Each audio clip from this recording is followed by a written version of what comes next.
Bien-aimés du Seigneur, que le Seigneur vous bénisse. Alléluia. Qu'il vous bénisse abondamment. Alors vous allez dire, Charles, il revient sur la prédestination. Mais en fait,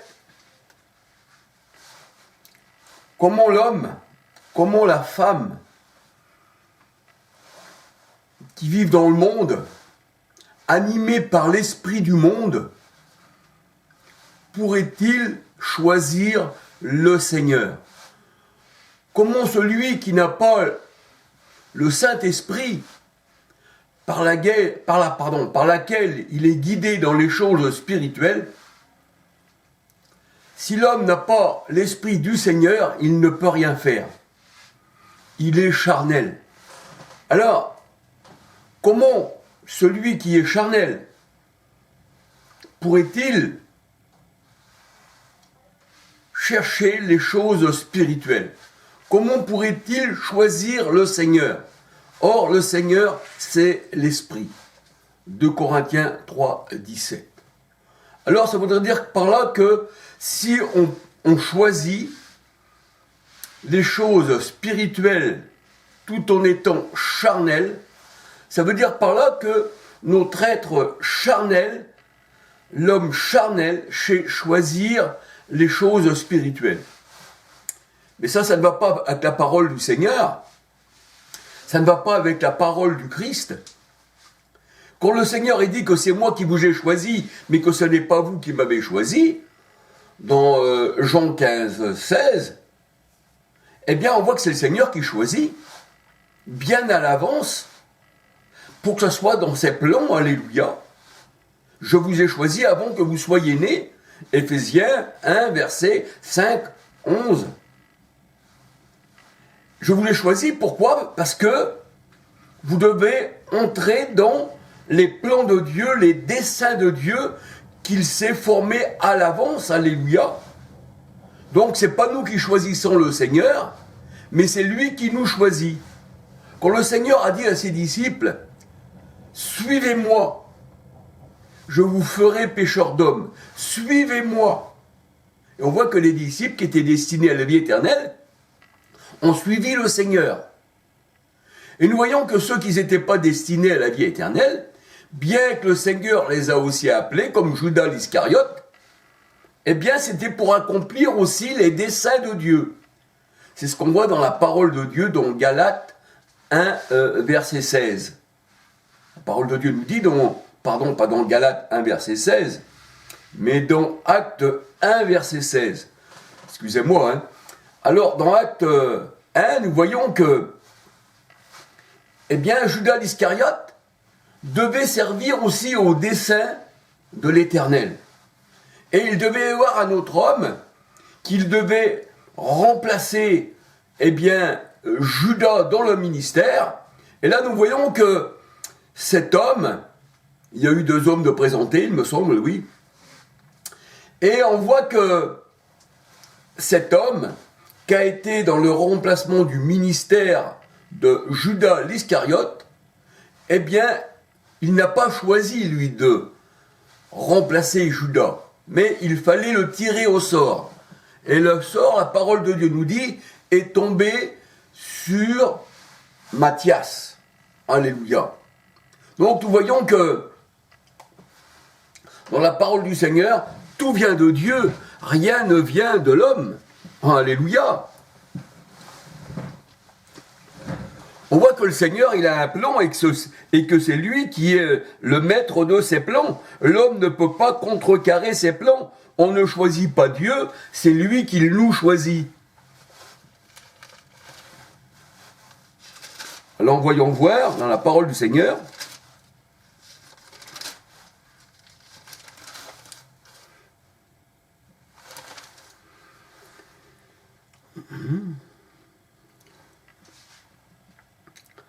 Alors c'est ce que dit la parole de Dieu dans Acte 1.15. Acte 1.15. En ces jours-là, Pierre se leva au milieu des frères. Le nombre des personnes réunies était environ 120.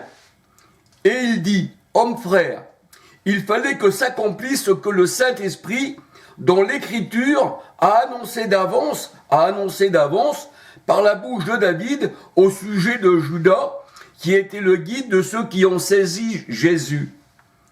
La parole de Dieu, elle dit, au verset 17, acte 1, 17, « Il était compté parmi nous, il avait part au même ministère.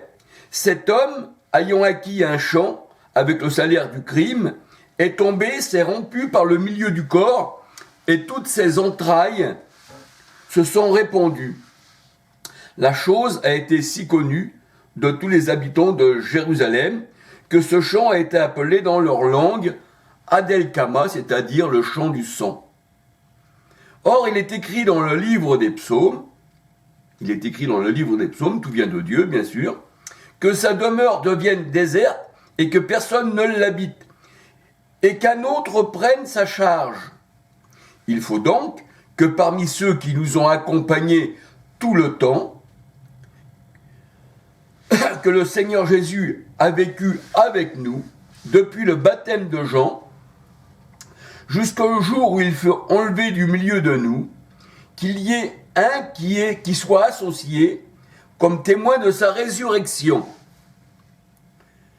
Ils ont présentèrent d'eux Joseph, appelé Barsabas, surnommé Justus, et Matthias. Puis ils firent cette prière. Seigneur, toi qui connais les cœurs de tous, désigne, Seigneur, lequel de ces deux tu as choisi, afin qu'il ait part à ce ministère et cet apostolat que Judas a abandonné pour aller en son lieu. Et ils tirèrent au sort, et le sort tomba sur Matthias, qui fut associé aux 11 apôtres. Alléluia. Donc nous voyons qu'il y a une prière. Seigneur, désigne lequel tu as choisi. Et le sort tomba sur Matthias. Alléluia. Donc nous voyons que c'est le Seigneur qui choisit, mais c'est pas Matthias qui a choisi le Seigneur. On ne peut pas se faire prophète de nous-mêmes, on ne peut pas se faire évangéliste, on ne peut pas se faire chrétien nous-mêmes. C'est Christ qui nous choisit, et une fois qu'il nous a choisis, eh bien, il nous oint de l'Esprit Saint, et on s'appelle chrétien, parce que le chrétien, c'est quelqu'un qui a reçu l'onction. Alléluia. Donc, et son onction nous enseigne toutes choses. Le chrétien, c'est celui qui a reçu le Messie, c'est celui qui a reçu l'onction. Son onction nous enseigne toutes choses. C'est ce que nous dit la parole de Dieu dans 1 Jean 2, versets 20 à 27, Jean 14, 26. Alléluia.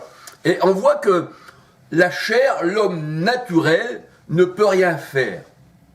C'est Dieu qui choisit. Alléluia.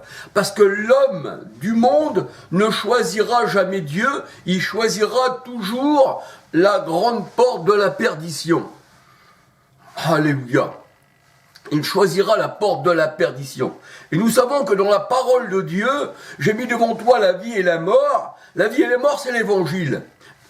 Et oui, parce que l'évangile, c'est une odeur de vie pour ceux qui sont destinés à la vie éternelle, mais aussi une odeur de mort pour ceux qui sont destinés à la mort. Les vases de perdition et les vases de destruction et les vases d'honneur dans Romains 9, c'est ce que le Seigneur nous parle. C'est lui qui fait les vases. Alléluia. Mais là, nous voyons que on ne peut rien faire. L'homme naturel, l'homme charnel, ne comprend pas la parole de Dieu. Pourquoi ? Parce que c'est par l'Esprit de Dieu que nous comprenons les choses de Dieu. Et tant que nous n'avons pas en nous l'Esprit du Seigneur, tant qu'il ne nous a pas choisis et n'a pas rempli nos vases de l'huile qui est le Saint-Esprit, on ne peut pas comprendre la parole de Dieu. Alléluia. Alors ceux qui disent qu'ils choisissent de leur gré le Seigneur, moi j'ai décidé aujourd'hui d'être chrétien, d'appartenir au Seigneur, ça se peut pas. Ça se peut pas. Faut que déjà que le Seigneur, dans les temps d'éternité, il t'ait conçu, parce qu'on est des prédestinations, et qu'ensuite, au moment voulu, comme Paul, qui ne connaissait pas le Seigneur, qui n'a rien choisi, mais dans Galates 1, verset 1, 15, 16, il dit qu'il a eh bien, était appelé et qu'il est sorti de cette secte, parce que la secte que tu vas faire toi-même, la religion que tu vas monter de tes propres mains, ces religions qui n'existaient pas autour du Seigneur, eh bien, le Seigneur, eh bien, met pas son esprit dans cette assemblée, parce que c'est l'assemblée des morts. Mais quand le Seigneur t'appelle à sortir, Apocalypse 18:4, sortez du milieu de mon peuple, eh bien, c'est pour te donner la lumière. C'est pour te donner la lumière, Proverbe 6:23, qui est l'enseignement, alléluia. Et là, nous voyons encore dans la parole de Dieu qu'il y avait l'ombre des ténèbres de la mort. Et là, nous voyons que le Seigneur, il dit, eh bien, que les nations, c'est-à-dire, quand on dit les nations, faites des disciples de toutes les nations, de tous ceux qui écouteront la parole et qui seront appelés du Christ et qui viennent au Christ, le Seigneur, il dit, vous êtes passés des ténèbres à la lumière. Alléluia. Pourquoi est-ce qu'il nous a appelés? Et la parole de Dieu nous dit que c'est lui qui nous éclaire le premier. Par ta lumière, nous voyons la lumière. Alléluia. Mais de nous-mêmes, on ne peut pas choisir la lumière. Il faut déjà, premièrement, qu'on nous appelle à la lumière, à Christ. Alléluia. Par ta lumière, nous voyons la lumière. Alléluia. La parole de Dieu nous dit que Christ, il est la manne cachée. Christ est la manne cachée. Il est caché dans les Écritures, le Seigneur. C'est pour ça qu'on ne peut pas lire les Écritures si on n'a pas l'Esprit de Dieu. Alléluia. Parce que le monde ne comprend pas la parole de Dieu. Le monde se dit chrétien, bien qu'il n'a jamais lu la Bible, bien que même s'il la lisait, il ne la comprendrait pas parce que c'est un livre cacheté. Dans Ésaïe 29, la Bible est un livre cacheté, comme on donnerait à quelqu'un qui ne sait pas lire et qui dirait je ne sais pas parce que ce livre est cacheté. Mais le Seigneur a dit que lui, eh bien, il enlève le voile qu'il y a sur l'Évangile. Hein, c'est ce qui est écrit dans la parole de Dieu. Hein. Le voile, eh bien, est ôté quand Christ nous appelle. Il enlève le voile. Mais Moïse, lui, avait un voile. Et le peuple ne pouvait pas voir, eh bien, les rayonnements qu'il y avait sur le visage, eh bien, de Moïse. Pourquoi? Parce que le peuple charnel ne peut pas voir cette lumière lui-même. Parce que tout ça, ça lui est caché. Mais lorsqu'on se tourne vers le Christ, eh bien, le voile est ôté. Les ténèbres sont ôtées. Alléluia. Et la mort, eh bien, a disparu. Parce que quand tu es dans la mort, quand tu es dans les profondeurs de la terre, quand tu es dans les cimetières, dans les cavernes, vous avez fait de ce temple à caverne, une caverne, qui dit le Seigneur, hein, dans la maison de mon père, vous en avez fait une caverne, et nous savons que les cavernes, ce sont des cimetières. Alléluia, comme Abraham, il avait enterré Sarah dans une caverne. Et vous êtes remplis d'ossements et toutes sortes de pourritures. Vous paraissez beau de l'extérieur, mais l'intérieur est pourri. Ça sent mauvais. Ça sent mauvais à l'intérieur. C'est des cimetières, c'est la pourriture. Alors, nous voyons que le Seigneur, dans sa parole,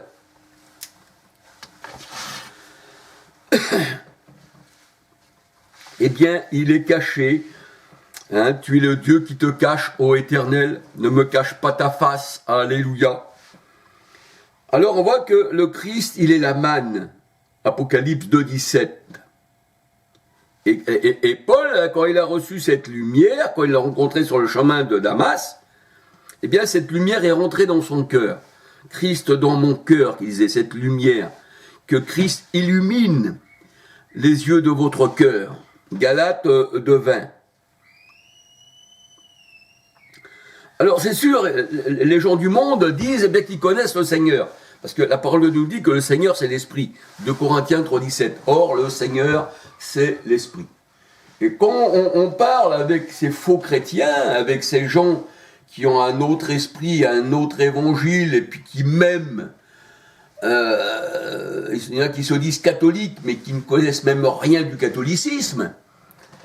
Ils adorent les idoles, bien sûr, on leur donne des missels, on leur donne pas la parole de Dieu, on leur donne des commandements d'hommes.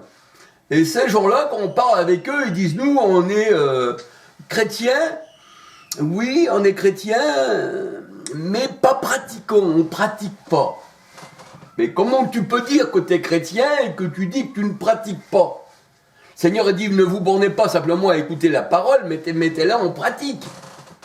Ah oui, voyez-vous, mais déjà qui ne attendent pas la parole, des fois, parce qu'on leur raconte que des chimères, que des mensonges dans les églises catholiques, et ils vous disent, nous sommes chrétiens, mais on ne pratique pas. Alors le choix de l'homme, lui, c'était de devenir catholique. Moi, mon choix à moi, il se dit, je vois là, ils sont pas mal de monde dans cette église catholique, c'est là qui doit être la vérité. La vérité doit se trouver parmi eux. C'est-à-dire, je choisis d'être catholique. Il a choisi. Son fond intérieur, sa pensée charnelle, lui a dit, sois catholique. Donc, il choisit de lui-même. Après l'autre, il dit, moi, toi, tu as choisi d'être catholique, mais moi, j'ai choisi d'être bouddhiste. C'est encore l'homme qui choisit, l'homme charnel. Lui, il veut être bouddhiste. L'autre, il dit, moi, je veux être adventiste, moi. Moi, je veux être adventiste. Oui, il n'y a pas de problème, je veux être adventiste. Donc, ces gens-là décident de leur sort. Leur sort est entre leurs mains charnelles. Ils sont charnels du pied à la tête, mais quand même, malgré tout, ils se disent capables de choisir ou de rejeter. Ils se disent donc capables, s'ils veulent choisir d'être chrétiens. La parole de Dieu, elle dit que le Christ, c'est la vérité. Je suis le chemin, la vérité et la vie. Eh bien, eux, ils se sentent capables, étant charnels, étant menteurs, étant idolâtres, et avoir les yeux fermés, parce que tant qu'on ne rencontre pas le Christ, comme Paul l'a fait sur le chemin de Damas, nos yeux sont aveugles. Elles ne voient pas briller la lumière, elles ne voient pas l'enseignement. Proverbe 6, 23. Elles ne voient pas l'enseignement. Et ils se disent quand même capables de choisir. Alors, si tu es capable de choisir, donc tu as déjà le discernement des choses. Mais pourtant, le Seigneur, il dit éprouver les esprits pour savoir s'ils sont de Dieu. Mais on éprouve les esprits avec l'esprit de Dieu. On n'éprouve pas les esprits avec notre propre esprit charnel. Parce qu'on est incapable de savoir ce qui est bien, ce qui est mal. Alléluia. Donc nous voyons que ces gens-là, dans leur esprit charnel, dans leur esprit qui est loin de la face de Dieu, eh bien choisissent quand même une église, une assemblée, qui pour eux, eh bien, c'est eux les maîtres de leur destinée. Mais ça, c'est fort. C'est fort. Alors là, tu peux décider de toi-même de ta mort ou de ta, comment on va dire, ou de la vie, de ta propre vie. Donc, tu es maître de ton destin. T'as pas besoin du Seigneur. T'as pas besoin qu'il t'appelle. T'as pas besoin de... Tu peux dire, mais t'as pas à peine que tu me choisisses. C'est moi qui t'ai choisi. Tu contredis la parole de Dieu qui dit que c'est Dieu qui choisit. Dans la parole de Dieu, même pour adorer l'Éternel, dans l'Ancien Testament, Dieu disait « Tu élèveras une autel dans le lieu où je te dirai ». Donc ça veut dire que même pour élever les autels, c'était Dieu qui disait « Dans le lieu où je te dirai que tu élèveras l'autel ». Donc on peut dire que tout vient de Dieu. Nos pas sont dirigés par le Seigneur. Alléluia. Alors ils disent, oui, mais alors là, on est des robots. On est des robots. Oui, mais on voit que les gens dans le monde sont robots. Ceux qui sont sous les ordres des généraux, ceux qui sont sous les ordres des dictateurs, c'est des robots. Ils marchent comme des robots. Hein. Vous savez, dans les défilés militaires, avec la tête dirigée vers le gourou, et qui saluent le gourou. Ça, c'est des robots. Mais aussi, comme le mot, la parole de Dieu, serviteur, veut dire esclave, et esclave veut dire serviteur, eh bien, le Seigneur disait, on ne peut pas servir de maître. Soit qu'on servira l'un, on va haïr l'autre, mais on sera toujours sous la direction d'un maître. Ceux qui sont dans le monde, ceux qui font partie du monde, eh bien, ils ont pour maître l'adversaire, les ténèbres, ils sont dans les ténèbres, et ils travaillent dans les ténèbres, et ils sont au service des ténèbres. Donc, comme ils disent, voilà, nous, on n'est pas des gourous. On n'est pas des robots. Et si, parce que si tu n'es pas au Seigneur, si tu n'es pas serviteur de Dieu, si tu n'es pas esclave du Christ, parce que simplement esclave veut dire serviteur, eh bien tu es serviteur du péché. Tu ne peux pas servir de maître. Alléluia. Soit que tu as un pied dans le péché, ou que tu es au Seigneur. Tu n'as même pas un pied, tu es carrément, pleinement englouti dans le péché si tu fais partie du monde. Et tu deviens, eh bien, serviteur des ténèbres. Alors, le Seigneur, il dit qu'ils font le mal et qu'ils vont en prison parce qu'ils ont fait du mal. Donc, ils sont serviteurs du mal. Mais le Seigneur, il dit, celui, eh bien, qu'on met en prison pour la justice, eh bien, celui-là est serviteur de Dieu. Alléluia. Donc, tu ne peux pas servir de maître. Qu'y a-t-il entre la lumière et les ténèbres? Si tu n'es pas avec le Seigneur qui est lumière, tu ne peux être qu'un serviteur des ténèbres. Mais tu es un robot. Et là, c'est pour la mort. Tandis que quand Christ te libère, quand il disait aux pharisiens, si le Fils vous rend libre, vous serez réellement libre. Ben, c'est là la liberté. C'est quand Christ t'enlève des religions, t'enlève les fardeaux du monde, parce que le monde t'a mis un fardeau sur on va dire sur le dos, et nous voyons que le monde aujourd'hui, eh bien, il est vraiment, on va dire, le monde est vraiment, comment on va dire, à la charge de tous les soucis que tous ces dirigeants du monde leur mettent sur le dos. Et c'est ça.